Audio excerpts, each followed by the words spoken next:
सबक आमोज कहानी लालच का अंजाम।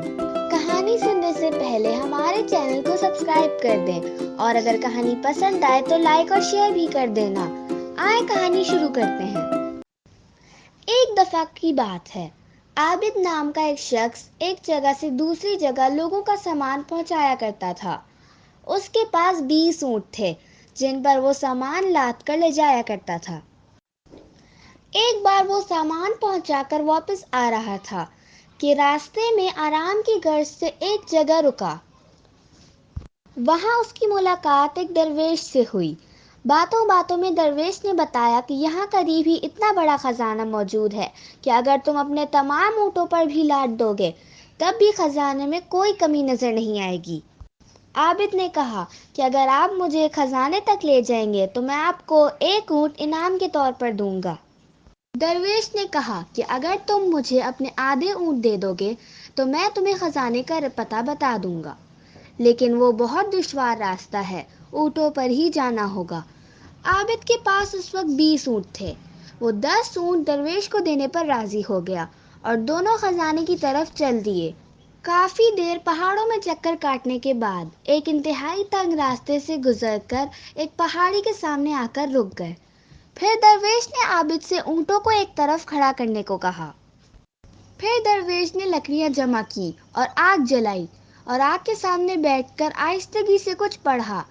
एकदम वहां गड़गड़ाहट शुरू हो गई और एक पहाड़ के बीच में से रास्ता बन गया। आबिद और दरवेश गार में दाखिल हुए। आबिद दरवेश के पीछे पीछे चल दिया। रास्ता ज्यादा लंबा नहीं था। वो जल्द ही खजाने तक पहुंच गए। उसने जल्दी जल्दी खजाना बोरियों में भरना शुरू किया। दरवेश ने वहां से कुछ ना उठाया सिवाय एक छोटी सी संदूकची के। खजाना जमा करके दरवेश और आबिद उस गार से बाहर आ गए। बाहर आकर दरवेश ने फिर कुछ पढ़ा और उसी गड़गड़ाहट के साथ वो रास्ता बंद हो गया। आबिद ने सारा खजाना ऊँटों पर लाद दिया। अचानक आबिद के दिल में ख्याल आया कि इतने सारे खजाने में से दरवेश ने वो संदूकची ही क्यों उठाई। ज़रूर उसमें कोई बेशकीमती चीज़ या कोई जिन होगा जो इस खजाने से ज़्यादा कीमती होगा, जिससे हर ख्वाहिश पूरी करवाई जा सकती होगी। आबिद ने दरवेश से वो संदूकची भी लेनी चाहिए। फिर आबिद ने दरवेश से उस संदूकची के बारे में भी दरियाफ्त किया। आबिद का अंदाज ऐसा था कि अगर दरवेश उसको संदूकची नहीं देगा तो वो उससे छीन लेगा। दरवेश ने नरमी से कहा, बेटा, इसमें तुम्हारे काम की कोई चीज़ नहीं है, इसे मेरे पास रहने दो। आबिद ने सख्ती की और दरवेश की बात ना मानी। दरवेश बोला कि सारा सोना चांदी तो तुमने ले लिया है, मेरे हिस्से में सिर्फ ये 10 ऊँट आए हैं और एक ये संदूकची, लेकिन लालच का शिकार होकर तुम ये भी मुझसे लेना चाहते हो। लेकिन आबिद पर तो लालच का भूत सवार था। उसने कहा कि मैं तो संदूकची लेकर रहूंगा, आपने नहीं दी तो मैं छीन लूंगा। दरवेश ने संदूकची निकालकर आबिद को दे दी और बोले, इसमें तुम्हारे काम की कोई चीज़ नहीं है, इसमें बस एक सुरमा है, जिसे तुम एक आंख पर लगाओगे तो तुम्हें इस ज़मीन पे छुपे हुए खजाने नज़र आएंगे, और अगर दोनों आंखों में लगाओगे तो अंधे हो जाओगे। ये सुनकर आबिद और बेचैन हो गया और फौरन अपनी एक आंख में सुरमा लगा लिया। सुरमा लगाते ही उसे खजाने नज़र आने लगे। वो खुशी से उछलने लगा।